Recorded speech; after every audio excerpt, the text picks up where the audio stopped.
Wa gabae. What's up mga kabay? Panibagong araw, panibagong vlog, panibagong kalukuhan naman ang iyong masaksihan ngayon. So anyways, actually, ang vlog namin ngayon about sa nambas sa ating Pangulong na mahal na Duterte. Kita nyo naman, si Tatay Digong, kamukha ko.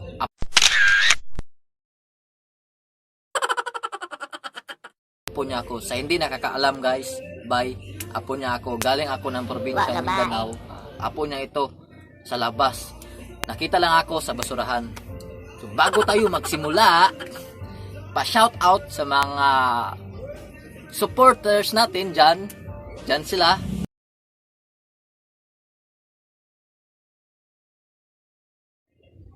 At ngayon, bago tayo magsimula, may intro muna tayo guys.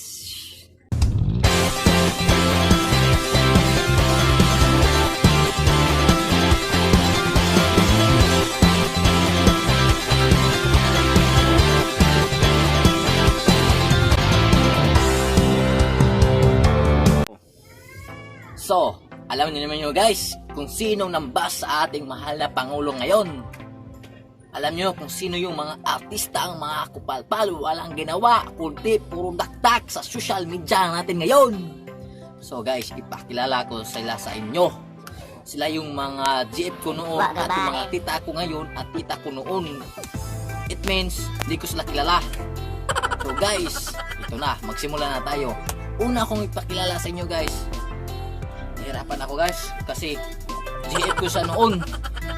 Noong 1840s pa, GF ko siya. Matagal na kami nag-GF noon.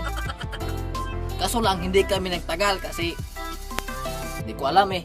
Bigla lang ako malas kasi ang dami kong mga busy ko noon. Kasing gwapo ko kasi. Wa gabae. Kita nyo, gwapo ko. Ang gwapo-gwapo ko guys. So ngayon, pakilala ko sa inyo. Ito siya, ang pinakamaganda, pinaka makulit na PBB noong nanalo siya sa PBB, si Maris Racal guys. Kailan naman mo anak ni Maris Racal, no? Siya yung starlet ng buhay ko. Joke lang. So ipakita natin ngayon kung ano ang pinost niya siya sa kanyang Twitter.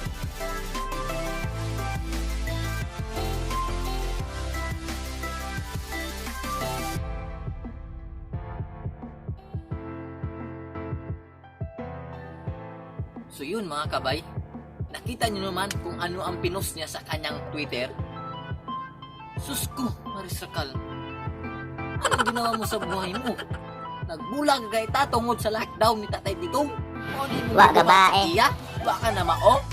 Sa naman ka? Bisayang-bisaya ka? Anong nasusuka? Baka boros ka? Baka buntis ka ha? Di yan namin alam ah. Racal, sana naging katulad ka na lang ng Rose. Nasabot-sabot lang. Yun Racal, ang masasabi ko lang sa'yo, kahit wala na tayo, Wa gabae. kahit hindi mo na ako nakikita, sana man lang pinagtuunan mo yung pansin yung damdamin ng puso ko. Sana man lang tinuunan mo lang ng puso ng saging. Hindi ba? So Racal, ang masabi ko sa'yo, dapat pinagtuunan mo yung pansin yung karir mo. Huwag ka nang dumakda, kumipal ka sa mga gobyerno. Hindi mo alam kung ano ang batas natin ngayon.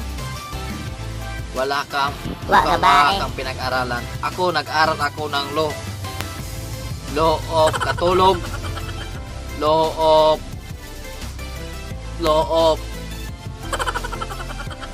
of basta lahat ng law alam ko.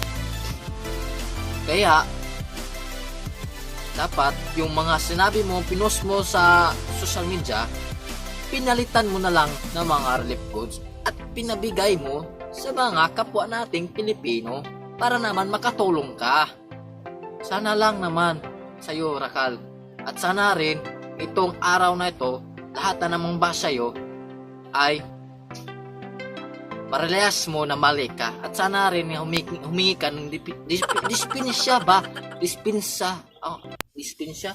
Humingi ka, it means sa English, humingi ka ng apologize sa ating mahal na Pangulo. Kabalo na mo kung kinsa ang akong una nga GF noon. Wa ka ba eh?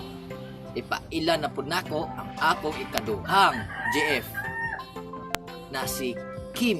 Alam niyo na kung sino siya. Siya yung nambas sa ating Pangulo. Ipapakita ko sa inyo kung anong sinabi niya sa kanyang Twitter post account. Tring!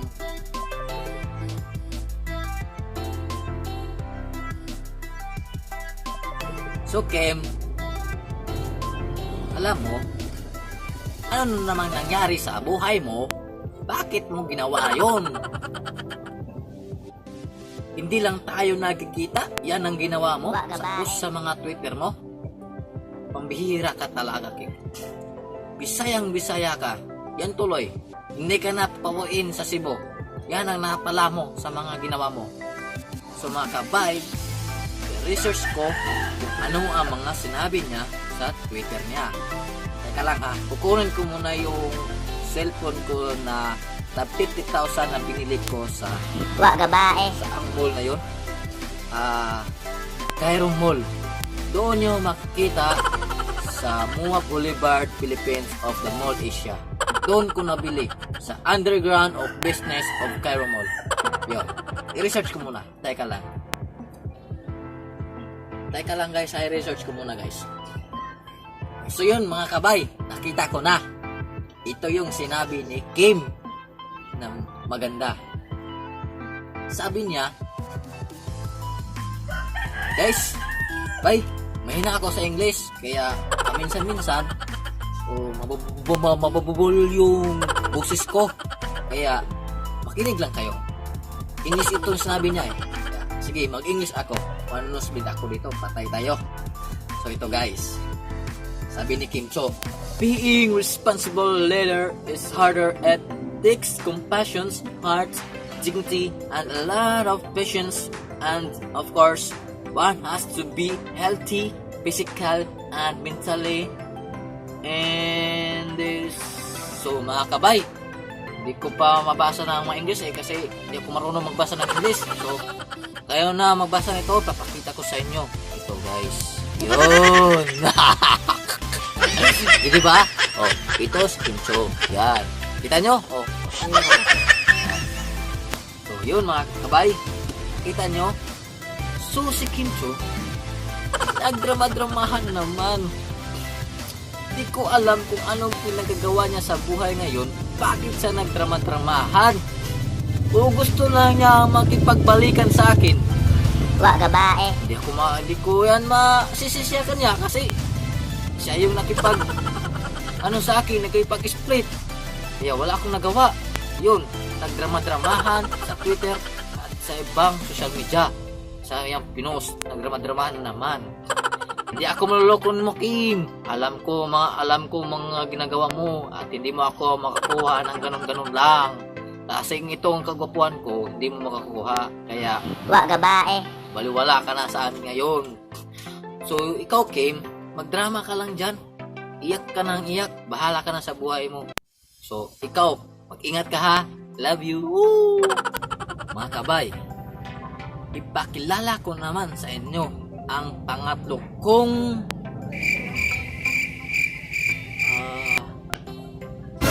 best friend lang. Hindi ko yung GF eh.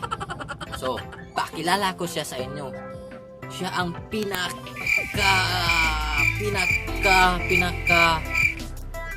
pangit sa balat ng lupa. Bakit? Dahil sa kanya mga ginawa ngayon.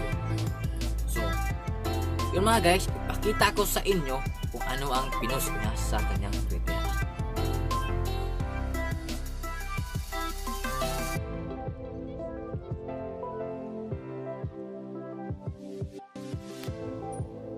So yun mga kabay, nakita nyo naman kung ano ang pinost niya sa Twitter. Hoy, hinayupak kang pangita ka? Anong pinagagawa mo na naman? Katulad ka ng dalawa kong GF nga pangit ka? Anong gusto mo? Pansit lang naman, di ba? Bakit ka pa nang dagdag na raputan sa social media? Wala ka namang nagawa, wala ka namang naiambag sa mundo na ito, o wala ka namang naiambag sa gobyerno natin. Bakit ka naputal-putal na dyan? Ha? Dapat kung naiambag ka, tumulong ka sa kapwa natin kapabayan. Ha? Ba't galit ka dyan? Ha? Hindi ako galit, to. Masaya lang ako, masaya. Pero nga lang nang gibuhat na mo. Masaya ako, masaya. So, by the way mga kabay, shout out po sa lahat ng mga pro Duterte dyan. Bili pa po sa inyo. Still po tayo, pagpabilin po tayo sa ating mahal na Pangulo. Dahil siya po ay ating mahal na Pangulo na binigay ng Panginoon para siya po ang ating mangulo ng bansa na ito ngayon dahil sa cases na ito. So, yun mga kabay, dapat wag na tayong magbash sa ating Pangulo ngayon. Dapat magtulungan tayo. Hindi yung dakdak tayo dito, dyan, doon, putak ng putak tayo. Dapat yung kung may mga pera tayo, pag may makayanan tayo, ibigay natin sa mga kapwa natin. Kayo namang nambash sa ating mahal na Pangulo, may pera naman kayo, dapat nagbigay kayo sa mga kapwa. Tumulong na lang kayo sa mga gobyerno natin o sa mga kapwa natin Pilipino na naghihirap na. So yung mga kabay, sana lang po nga magkaisa tayo ngayon sa problema na ito at manalangin po tayo na mawala na itong COVID-19 na ito ng problema na salot sa bansa na ito.